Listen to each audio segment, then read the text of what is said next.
How's it going, home theater fans? Welcome to CEDIA 2025. I'm hanging out with my good friend, Floyd, Kaleidescape. You guys have so much cool stuff going on. This past year has been massive for Kaleidescape.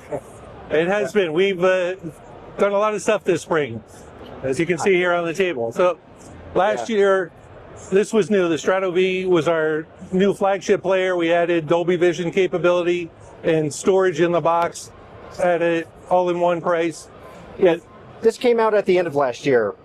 Right. No, it came out last July, actually. Last July. So it's a little bit over a year old now. Yeah. And this was kind of the icebreaker for your new product rollout. Exactly, because it's an all-new processor, Dolby Vision capability, and a product, again, that has storage on board. So this is a standalone Kaleidescape system. You can take this, it's got 1 terabyte of storage in it, so you can put about a dozen 4K movies in here, and then it will manage the storage for you after that, so that as you purchase more movies and they queue up the download, ones that you've already watched, they will just automatically roll off and you can download them again later to watch. Right, and something important to comment on is with Kaleidescape, if you have a gigabit internet, you're pretty golden in terms of download times. It's less than 10 minutes. Less than 10 minutes, and that is reality because I experienced it in my own home. So I can definitely vouch for that being the case. And this guy, he's shaped and sized, physically feels very similar to the Strato C. Correct. Right?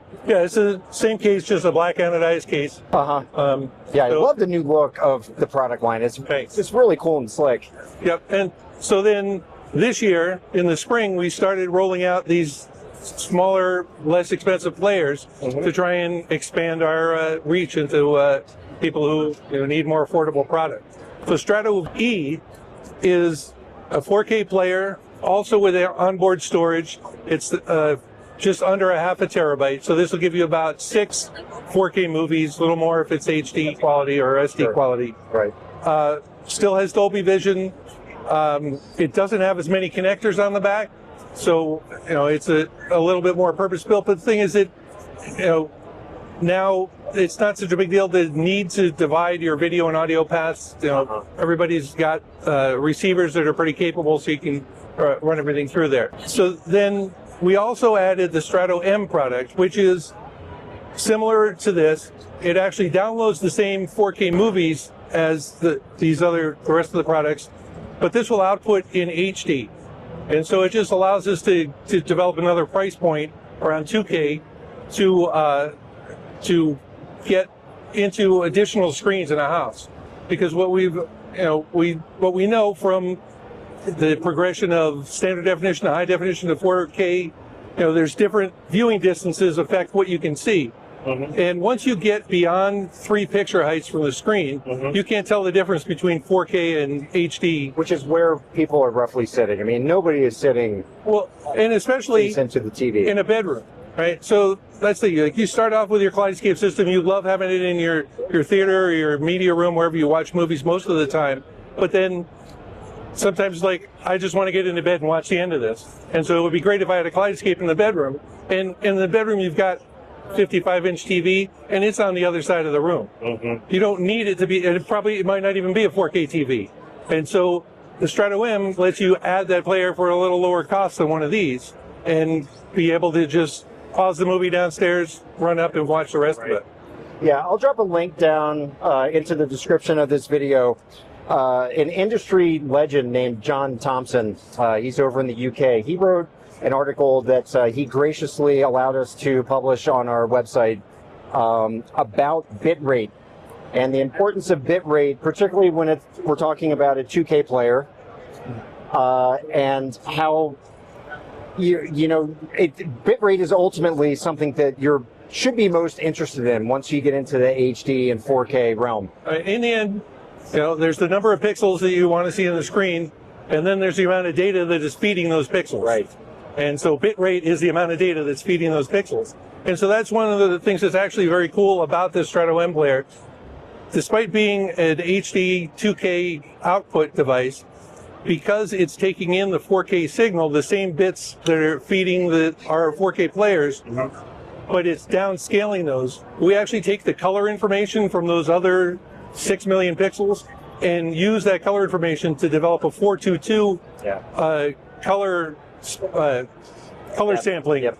on the output of that HD. So even though it's an HD signal, it's going to be better than your Blu-ray player because it's got more color information. It's going to be the best HD player you can get.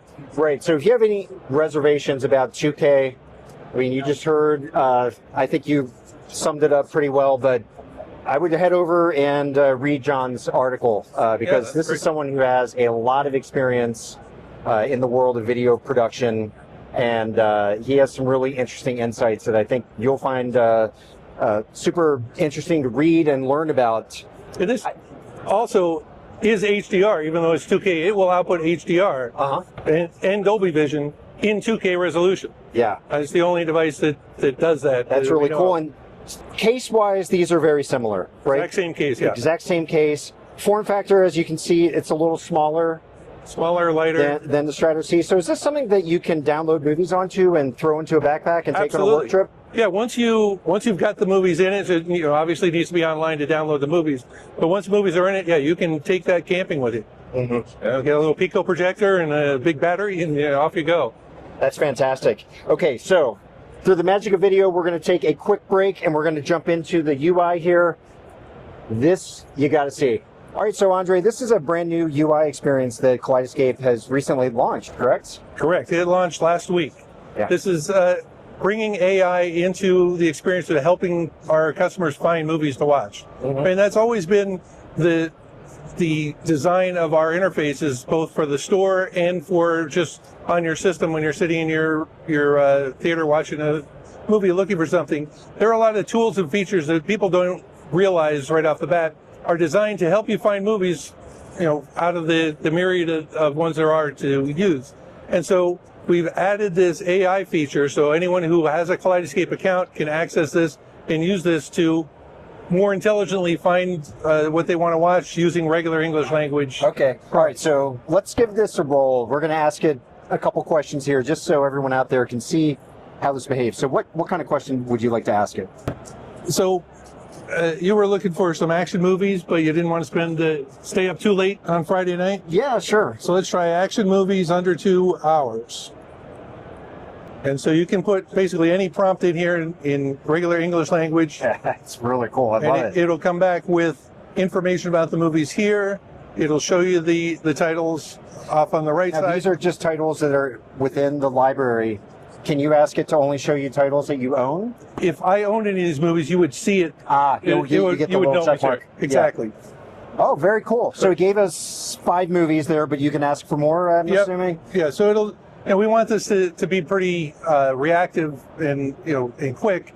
So we've limited it to the most responses you're going to get the first time is 5. But if you want more than that, type more. It'll give you those original 5 and more on top of that. And what were the text boxes that are dropping down? So those are also really quick synopses of each of the movies. So if you haven't heard of Mad Max and don't know what it is, it's a unique visual experience. Yeah, if you don't know Mad Max, you've probably been living under a rock. Yeah. So what else can you search for that's unique here? I'm an older guy, and I remember watching the James Bonds back in the 70s, so I want to see Roger Moore movies. Those were good. The James Bond movies with Roger Moore. Because I don't remember the names of them. I can picture them, that they had Jaws in them. And you can access this through your cell phone if you go to the website. No, it's only available on the web store. Only in the web. But if you go to the web store on your cell phone, if you did it on your cell phone, it should work. Yeah, so theoretically, this could all be voice if you have a voice absolutely. keyboard. Oh yeah, absolutely. But it's not in the app. It's not in the app. Right. Yeah, okay. And so there it is. There we go. For anyone to use pretty much right now. If you have to log into your account, you have access you have to have an account to be able to access this. And there's a disclaimer about privacy information. So anything you type in here is being sent to an AI provider. So you shouldn't put any personal information in there. But we're not capturing any personal information. But you do have to agree to the disclaimer. It is AI, after all. Exactly. But it's another tool that we wanted to provide to help people find things to watch. Well, Andre, thanks so much for taking some time today to show us not only the products, but this really awesome feature that you've locked into your website. Oh, thanks for coming by. I appreciate it. You know, we've got new stuff every year, and so we're just trying to expand the experience for our customers and get new ones. Fantastic. It just keeps getting better and better. And folks out there, if you don't have Kaleidescape in your system, it is a physical product that gives you really neat access to movies where you can quickly download them in the best quality that's available out there. But it's also the experience, as you're seeing right here. And that's just the tip of the iceberg when it comes to the Kaleidescape experience. So it's a product for people who love to watch movies. And so we're trying to put as many features and tools in it to make it a better experience for everybody. Can't wait to see what you guys come up with next. All right. Look forward to talking with you then. Yeah, definitely. All right, folks, that's all we have for right now. Lots of coverage coming from the CEDIA show floor, so definitely subscribe to our channel. But more importantly, become a member at avnirvana.com.